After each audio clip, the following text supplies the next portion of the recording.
Baik, Assalamualaikum warahmatullahi wabarakatuh. Sebelumnya, perkenalkan nama saya Biana Safitri dengan NPM 2457051007.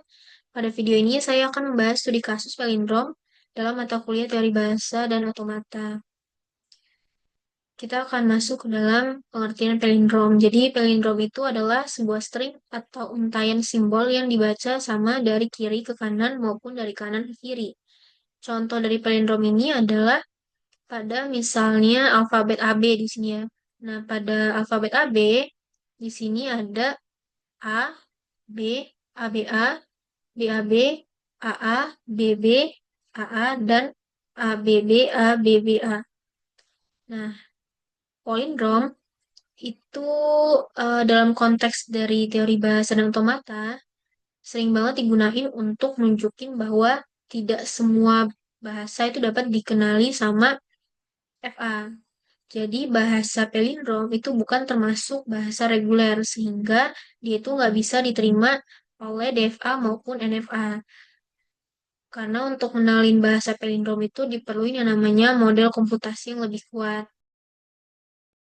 Dalam FA itu memiliki yang namanya memori yang sangat terbatas, yaitu hanya berupa state. Nah, karena palindrom itu membutuhkan kemampuan untuk ngebandingin ya simbol di awal dan juga di akhir string, maka CFA ini tuh nggak punya cukup memori untuk nyimpen informasi simbol tersebut. Jadinya FA itu tidak mampu mengenali bahasa palindrom. Itulah kenapa FA itu tidak bisa mengenali si palindrom itu. Jadi, push dan otomata itu memiliki memori tambahan berupa stack.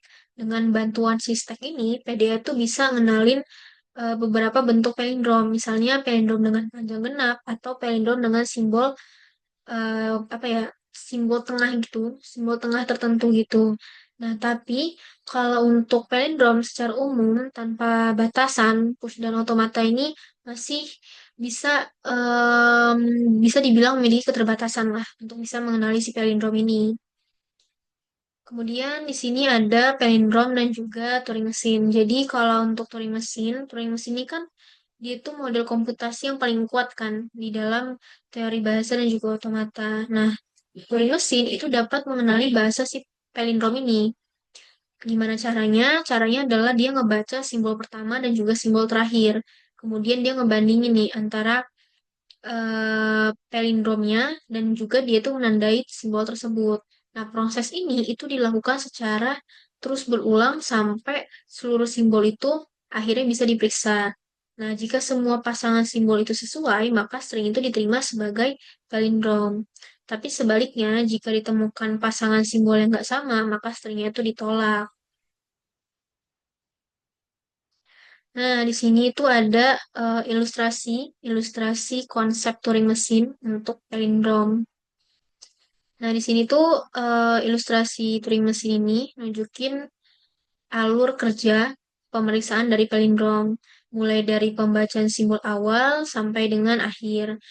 Proses penandaan hingga pengambilan keputusan ya, berarti ya bisa nerima atau nolak si string ini.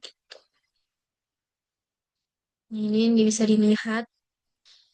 Nah, untuk contoh kasusnya atau studi kasusnya ini bisa dilihat sebagai berikut.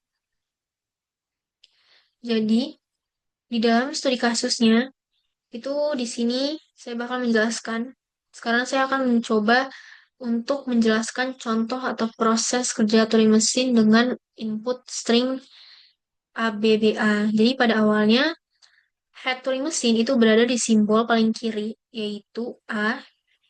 Nah, simbol ini itu nanti dibaca lalu ditandai. Misalnya nih, misalnya kita tandai sebagai X ya, sebagai tanda bahwa simbol tersebut itu diperiksa atau sudah diperiksa. Nah, setelah itu baru si head mesin itu bergerak ke ujung kanan, di mana dia ke ujung kanan tab untuk mencari simbol terakhir yang belum ditandai. Nah, simbol terakhir yang ditemukan itu adalah A. Karena simbol pertama dan terakhir itu sama, maka simbol ini juga ditandai. Langkah selanjutnya, kemudian nanti si head itu nanti kembali nih ke bagian tengah string. Sekarang simbol pertama yang belum ditandai itu adalah B. Dan simbol terakhir yang belum ditandai itu juga B. Maka kedua simbol B tersebut dibandingkan dan hasilnya itu sama. Sehingga keduanya kembali ditandai. Berarti kesimpulannya, karena seluruh pasangan simbol dari awal dan akhir itu cocok dan tidak ada konflik, maka simbolnya itu, simbol dari string A, B, B, A ini diterima oleh Turing mesin sebagai palindrom. Nah, bisa diambil kesimpulan bahwa studi kasus dari palindrom ini itu merupakan ya tadi salah satu hal yang penting di mata kuliah teori bahasa dan otomata karena dia bisa ngebantu mahasiswa memahami perbedaan kekuatan antara model komputasi.